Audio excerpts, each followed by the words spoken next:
வணக்கம் நண்பர்களே. இன்னைக்கு நம்ம ஈவினிங்ல சாப்பிடக்கூடிய ஒரு அற்புதமான டேஸ்டான ஒரு ஸ்நாக்ஸ் ஐட்டம் தான் அப்பா நமக்கு செஞ்சு காட்ட போறாங்க. அது என்னன்னு அப்பா கிட்ட இருந்து நம்ம கேட்டு தெரிஞ்சுப்போம். சொல்லுங்கப்பா, என்ன செய்ய போறீங்க? பால் பிரெட் ரோஸ்ட். பால் பிரெட் ரோஸ்ட். ஆமா. இந்த முதல்ல இந்த பாருங்க, முதல்ல முட்டை உடைச்சு ஊத்துறேன். முட்டை உடைச்சு ஊத்துறீங்க. முட்டை தேவையான அளவுக்கு நீங்க எத்தனை பேர் சாப்பிடுறீங்களோ அத்தனை முட்டை உடைச்சு ஊத்திக்கிங்க. பிரெட் ஸ்லைஸும் அதே மாதிரி தான், உங்களுக்கு தேவைக்கு ஏற்ப போட்டுக்குங்க.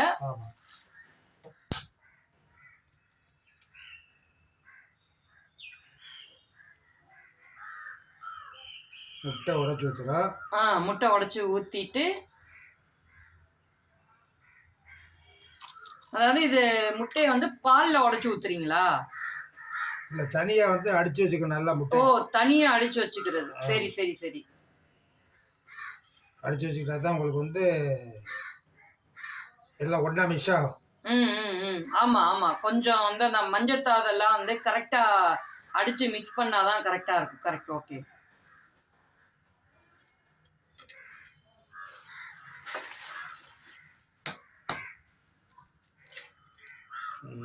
முட்டை உடைச்சு ஊற்றியாச்சுங்க.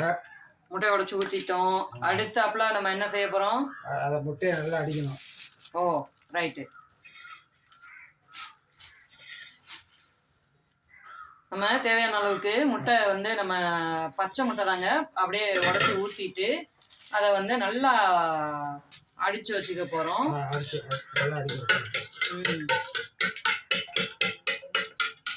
ஏன் அப்படின்னா அந்த மஞ்சள் இதெல்லாம் நல்லா களைஞ்சி நல்ல ஒரு ஃப்ளேவராக மிக்ஸ் ஆகி வரணும். அதுக்காக தான் அப்படி நம்ம பண்ணுறோம்.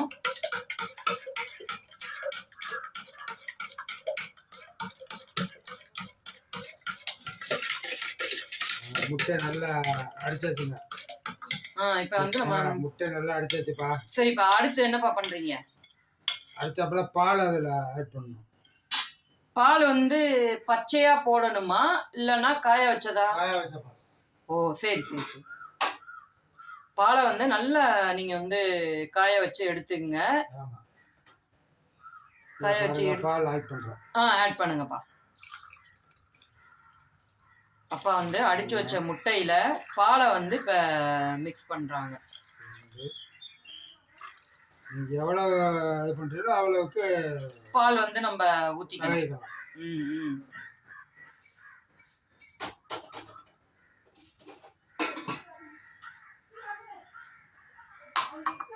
பாலை முட்டையை நல்லா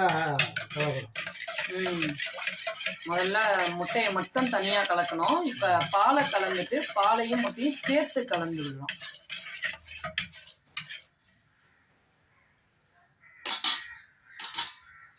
இப்போ அடுத்தாப்புல பாருங்க, கல் எடுத்து வைக்கிறேன் அடுப்புல.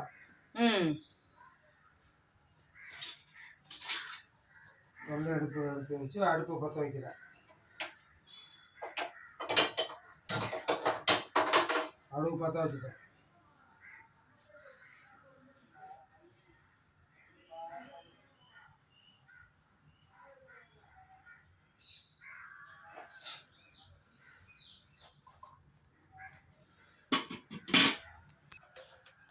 இப்போ அப்பா கல்லில் எண்ணெய்லாம் அப்ளை பண்ணுறாங்க. இது ஸ்வீட் ஐட்டமாக எப்படிப்பா? அதான் ஸ்வீட் வேணும்னா ப்ரெட்டு ஸ்வீட் ப்ரெட் போட்டுக்கலாம். இல்லை அப்படின்னா சும்மா சாதாரணமாக. ஓ, நம்ம இப்போ ஸ்வீட் ப்ரெட்டு போடுறதுனால சர்க்கரை ஆட் பண்ணலையா? சரி சரி சரி.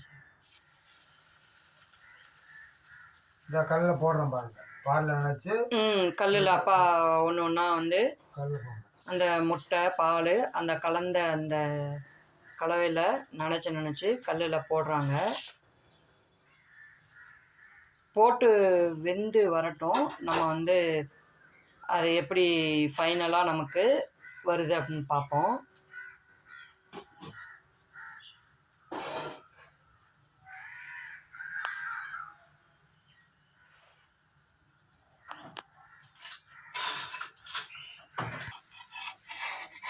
இது வந்து அப்பா இப்போ வந்து நல்லா போட்டு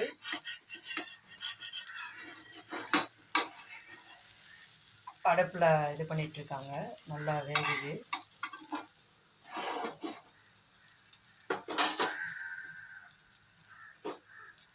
பொன்னிறமான ஒன்று எடுக்கணும். ரொம்ப கறி போனால் நல்லா இருக்காது. பொன்னிறமான ஒன்று எடுத்துட்டோம்னா சுவாக இருக்குது சாப்பிட்றதுக்கு. அது சுட சாப்பிட்டா ஒரு 4-6 கூட சாப்பிட்லாம். இதை வந்து நம்ம இப்போ திருப்பி போட்டோம் தானேப்பா வேக வேக? ஆமாம் ஆமாம், இப்போ திருப்பி போட்டேன்.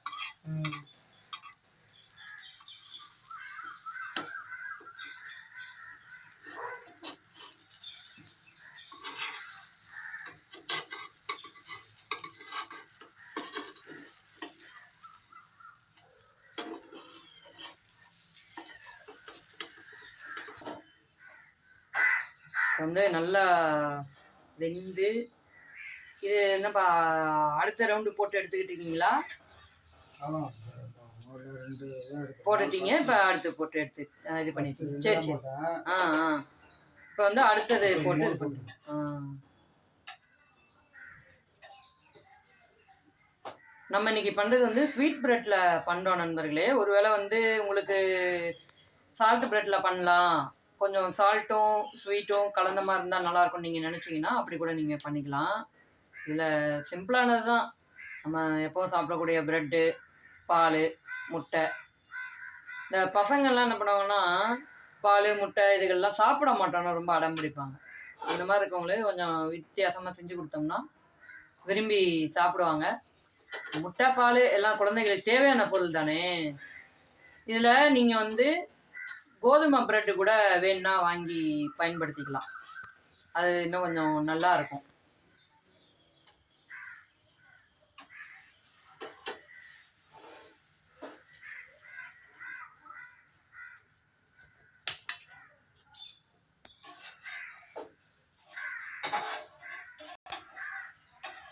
இந்த ஸ்நாக்ஸை வந்து சில சமயத்தில் வந்து நம்ம நைட்டு டின்னருக்கு கூட பயன்படுத்திக்கலாம்.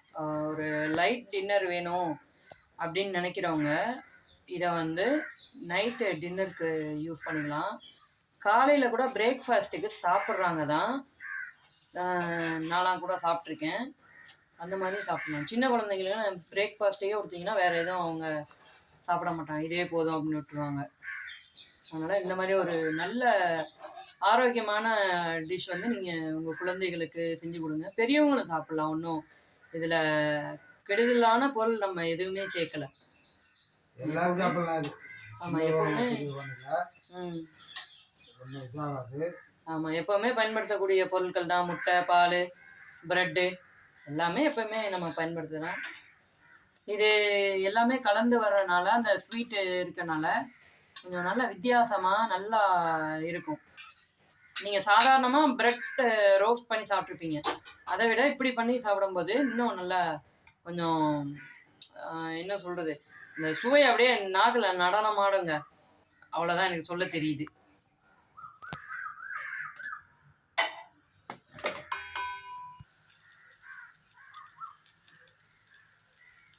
இது வந்து ஒரு நல்லா இருக்குல்லப்பா, அந்த ஸ்மெல் சூப்பராக. நமக்கு நல்ல விருப்பமான ஒரு டிஷ்ஷுங்க இது.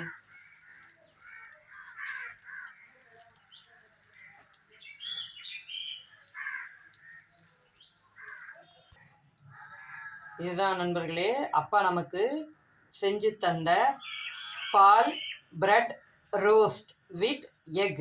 இது உங்கள் குழந்தைகளுக்கு வந்து செஞ்சு கொடுங்க. ரொம்ப ஒரு ஆரோக்கியமான உணவாக இருக்கும். மீண்டும் இன்னொரு வீடியோவில் நல்ல ஒரு ஆரோக்கியமான உணவோட உங்களை வந்து நாங்கள் சந்திக்கிறோம். அது வரைக்கும் உங்கள்கிட்ட விடைபெறுறோம். உங்களோட கருத்துக்கள் எதாவது இருந்துச்சுன்னா கமெண்ட்டில் சொல்லுங்கள். நம்ம சேனலை சப்ஸ்கிரைப் பண்ணிக்கோங்க, வீடியோஸ்லாம் லைக் பண்ணிக்கோங்க, நிறைய பேர்த்துக்கு ஷேர் பண்ணி விடுங்க. நன்றி, வணக்கம்.